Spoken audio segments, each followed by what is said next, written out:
नमस्कार, आप देख रहे हैं सी न्यूज भारत और मैं हूं आपके साथ ज्योति अरोड़ा। इस खास खबर में आप सभी का स्वागत है। उत्तर प्रदेश के जनपद हापुड़ के थाना सिटी कोतवाली क्षेत्र के रेलवे रोड स्थित एक होटल में राष्ट्रीय लोकदल के कार्यकर्ताओं ने प्रेस कॉन्फ्रेंस कर बताया कि बसपा के मेरठ मंडल के कोऑर्डिनेटर रहे और पंजाब स्टेट बसपा के प्रभारी रहे कमल सिंह जाटव व उनकी पत्नी रेवती सिंह ने रालोद की नीतियों से प्रभावित होकर चौधरी अजीत सिंह व जयंत चौधरी में आस्था जताते हुए बसपा छोड़कर राष्ट्रीय लोकदल में शामिल हुए हैं। प्रदेश प्रवक्ता और हापुड़ जिले के प्रभारी चौधरी अजय वीर सिंह ने बताया कि कमल सिंह जाटव और उनकी पत्नी रेवती सिंह दिल्ली जाकर चौधरी अजीत सिंह और जयंत चौधरी से मिलकर उनकी नीतियों से अवगत होकर बसपा को छोड़कर राष्ट्रीय लोकदल में शामिल हुए हैं, जहां राष्ट्रीय लोकदल ने कमल यादव और उनकी पत्नी को जिला पंचायत के वार्ड नंबर 13 से अनुसूचित जाति महिला के लिए आरक्षित है। राष्ट्रीय लोकदल समर्थित उम्मीदवार बनाया गया है। उन्होंने कहा है कि चुनाव में किसान बनकर वोट करें और भाजपा समर्थित उम्मीदवार को हटाएं। जिला अध्यक्ष संजीव चौधरी ने कहा कि राष्ट्रीय लोकदल ने सभी पार्टियों से बढ़त बनाते हुए सबसे पहले अपने समर्पित उम्मीदवारों की सूची जारी की है। वार्डों में भी चयन समिति उम्मीदवारों की सूची जारी कर दी गई है। जो आवेदन प्रत्याशियों के आए हैं उनमें आम सहमति बनाकर उन्हें चुनाव लड़ाया जा रहा है। मेरठ मंडल के कोऑर्डिनेटर, बसपा के पंजाब स्टेट के पूर्व प्रभारी और पश्चिम उत्तर प्रदेश के भाईचारा कमेटी बसपा के प्रभारी कमल जाटव जी आज अपने समर्थकों के साथ बसपा छोड़कर राष्ट्रीय लोकदल में शामिल हुए हैं। राष्ट्रीय लोकदल परिवार में उनका स्वागत है। परसों कमल जाटव जी दिल्ली जाकर हमारे राष्ट्रीय नेतृत्व से मिले और उनमें आस्था जताते हुए राष्ट्रीय लोकदल में काम करने की बात की। आज विधिवत रूप से कमल जाटव जी ज्वाइन तो उसी दिन हो गए थे, लेकिन क्योंकि हापुड़ के रहने वाले हैं, हापुड़ में इन्हें ज्वाइन करना था, तो आज विधिवत रूप से राष्ट्रीय लोकदल परिवार में कमल जाटव जी, उनके सारे समर्थक शामिल हुए हैं और इन सबका राष्ट्रीय लोकदल परिवार में स्वागत। जिला पंचायत की सूची भी आज जारी की गई है। आज बिहार से जो कैंडिडेट है, इसमें कितने लोगों की सूची है? जिला पंचायत में हमारी जो चयन समिति है उसके सारे मेंबर हमारे यहाँ बैठे हुए हैं। हमने वो 6 वार्डों की कमेटी सूची बनाकर हाईकमान को भेजी थी और हाईकमान से वो अप्रूवल होकर हमारे पास क्षेत्रीय अध्यक्ष जसबीर सिंह जी द्वारा वो जारी कर दी गई है और 6 वार्डों में हमने अपने समर्थित उम्मीदवारों की घोषणा कर दी।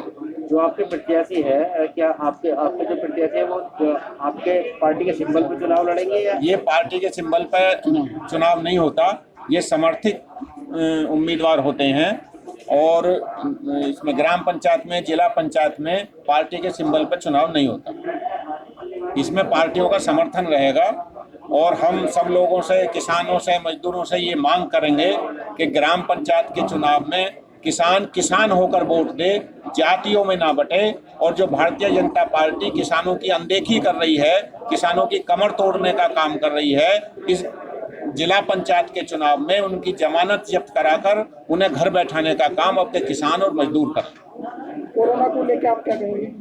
कोरोना निश्चित रूप से बहुत ज़्यादा बढ़ रहा है, चिंता का विषय है। हम अपने सारे प्रत्याशियों से भी ये निवेदन करेंगे कि कोरोना से बचाव रखते हुए, सोशल डिस्टेंसिंग का पालन करते हुए।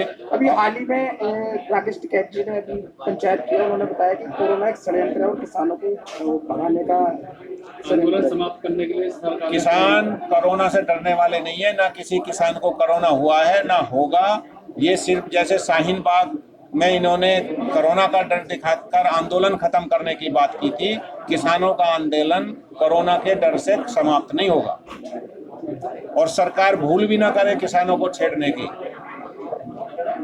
एक सवाल हो रहा है, जानना चाहेंगे अपने जॉब के किसानों के बीच में जाएंगे, मजदूरों के बीच में जाएंगे, जो सरकार की उनके खिलाफ की नीति है उनसे अवगत कराने का काम करेंगे। वो चाहे महंगाई का हो, वो डीजल के रेट हो, पेट्रोल के रेट हो, बिजली के रेट हो, डीएपी पे 300 रुपये 400 रुपये अब बढ़ा दिए, तो सरकार किसान की कमर तोड़ने का काम ये भारतीय जनता पार्टी की सरकार कर रही है। हम किसानों को ये समझाने का काम करेंगे और निश्चित रूप से हमें ये उम्मीद है कि किसान अब के इन भारतीय जनता पार्टी के समर्थित उम्मीदवारों की जमानत जब्त करने का काम करेगा।